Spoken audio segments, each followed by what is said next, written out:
Politicos ప్రేక్షకులకు నమస్కారం. ఈరోజు మేడ్చల్ మల్కాజ్గిరి జిల్లాలోని అహ్మద్గూడ మరియు అదేవిధంగా నాగారం ప్రాంతంలో రెవెన్యూ సదస్సులు జరుగుతూ ఉన్నాయి. అవి ఏ విధంగా జరుగుతున్నాయి ఒకసారి వీక్షిద్దాం. అందరికీ నమస్కారం.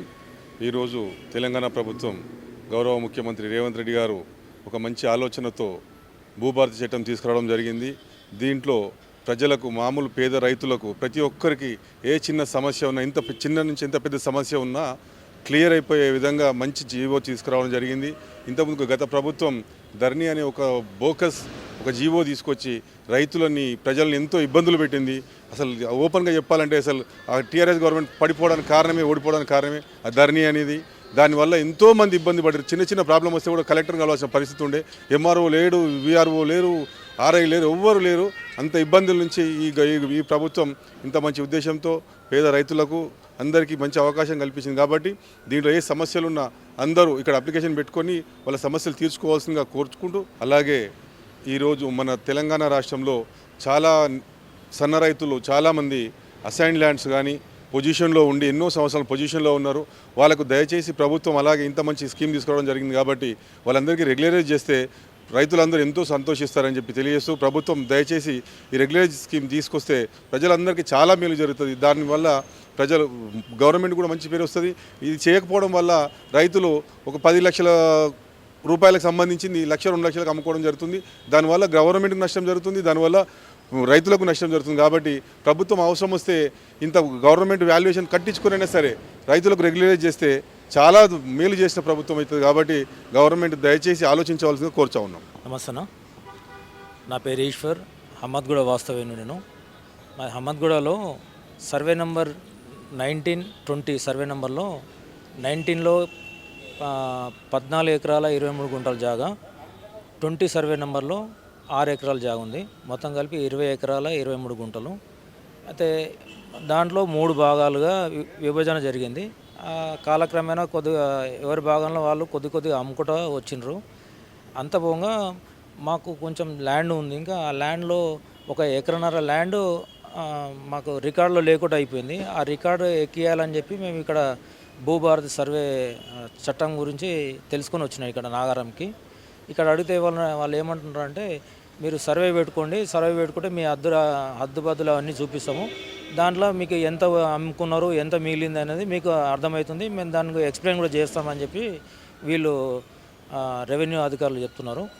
కాకపోతే మా కేసీఆర్ ప్రభుత్వం ఉన్నప్పుడు గత ధరణి పోర్టల్ పెట్టారు కదా, ఆ ధరణి పోర్టల్ అప్పుడు కూడా మేము అప్లికేషన్ పెట్టుకున్నాము. మా ల్యాండ్ రికార్డులు ఎక్కలేదు, మా ల్యాండ్ ఎంత ఉందో ఆ ల్యాండ్ రికార్డుకి ఎక్కి మాకు పాస్బుక్లు కావాలని చెప్పి కూడా మేము అడగడం జరిగింది, దరఖాస్తు చేసుకున్నాము. కానీ ఇప్పటివరకు మాకు ఎలాంటి ఫెసిలిటీ చేయలేదు, మాకు న్యాయం కూడా జరగలేదు. మేము ఇక్కడ కోరుకునేది ఏంటంటే, మా ల్యాండ్ ఎంత అమ్మినామో అంత అమ్మింది పోగా మిగిలిన ల్యాండ్కి మాకు సక్రమైన రీతిలో మాకు పాస్బుక్లు జారీ చేయాలని, సర్వే చేసి పాస్బుక్లు ఇవ్వాలని కోరడానికి ఇక్కడ వచ్చినందుకు వాళ్ళు మీ సర్వే పెట్టుకుంటే మేము సర్వే చేసి మీ హద్దుబద్దులు చూపించి మీ ల్యాండ్ ఎంత ఉందనేది చూపిస్తామని చెప్పి వాళ్ళు వివరణ ఇవ్వడం జరిగిందండి. దాని కొరకు ఇప్పుడు నేను సర్వే మీసేవకి వెళ్ళి అది అప్లై చేద్దామని వెళ్తున్నాను.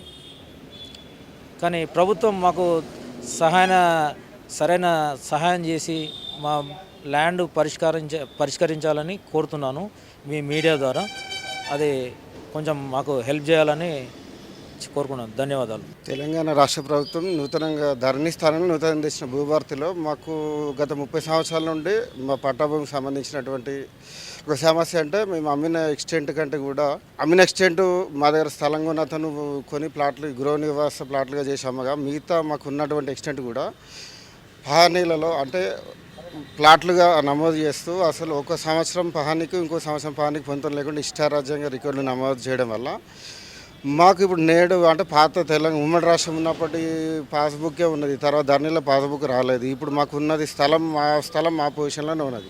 కానీ మా స్థలం మేము డెవలప్ చేసుకోవాలన్నా అమ్మాలన్నా కూడా ఎలాంటి ఆధారం లేకుండా అయిపోయింది. ఇప్పుడు అన్నీ ఉండి కూడా ఆళ్ళు నోట్లో శనిలాగా మా స్థలం మా వద్ద ఉంది. కానీ ఇప్పుడు మేము రిజిస్ట్రేషన్ చేసుకోవాలన్నా అమ్మాలన్నా మేము డెవలప్మెంట్ చేయాలన్నా కూడా ఇప్పుడు అసలు ఎలాంటి రైట్స్ లేకుండా స్థలం ఉన్నా కూడా వృధా అనే పరిస్థితిలో ఉండే. ఇప్పుడు మరి తెలంగాణ రాష్ట్ర ప్రభుత్వం నూతనంగా తెచ్చినటువంటి భూభారతిలో మరి ఇప్పుడు దరఖాస్తులు అయితే స్వీకరిస్తారో మరి ఎంతవరకు దీన్ని పరిష్కరిస్తారో ఇంకా వేచి చూడాలి.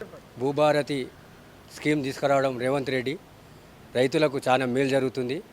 ఇది అందరూ సద్వినియోగం చేసుకోవాలని చెప్పి కోరుకుంటున్నా. దీనివల్ల రైతులకు చాలా లాభాలు ఉన్నాయి. ఎందుకంటే తండ్రి చనిపోతే ఇంతవరకు కూడా కొంచెం మందికి పాస్బుక్లు రాలేదు. అలాంటి పాస్బుక్లు కూడా తీసుకురావడం జరుగుతుంది. కాబట్టి కాంగ్రెస్ గవర్నమెంట్ రేవంత్ రెడ్డి గారికి చాలా ధన్యవాదాలు తెలియజేసుకుంటాం. మా ఇన్ని రోజులు పాస్బుక్లు పెండింగ్లో ఉన్నాయి. మా ఫాదర్ చనిపోయిన తర్వాత మాకు ఇంతవరకు పాస్బుక్ లేదు. ఎన్నోసారి మేము అప్లికేషన్ పెట్టాము ఎంఆర్ ఆఫీస్లో. ఇంతవరకు దాని మీద స్పందన అనేది కానీ ఏం లేదు. ఈరోజు ఈ ప్రోగ్రాం పెట్టినందుకు వీటికి వచ్చినందుకు చాలా సంతోషంగా ఉంది. ఆల్రెడీ ఇప్పుడు అప్లికేషన్ పెట్టాము. మా భూభారత్ అప్లికేషన్ పెట్టాము. మా పాస్బుక్లు మాకు తొందరగా ఇప్పిస్తే ఎంతో సంతోషంగా ఉంటుంది. రెవెన్యూ సదస్సులో దాదాపు చాలామంది రైతులు పాల్గొనడం జరిగింది. దాంట్లో భాగంగా వారి సమస్యల్ని కూడా అధికారుల దృష్టికి తీసుకుపోవడం జరిగింది. అధికారులు కూడా సానుకూలంగా స్పందిస్తూ ఆ సమస్యలన్నీ త్వరగా పూర్తి చేస్తామని చెప్పి వాళ్ళు హామీ ఇవ్వడం జరిగింది. వీడియో జర్నలిస్ట్ శ్రీకాంత్ రెడ్డితో రిపోర్టర్ శ్యామ్ ప్రసాద్.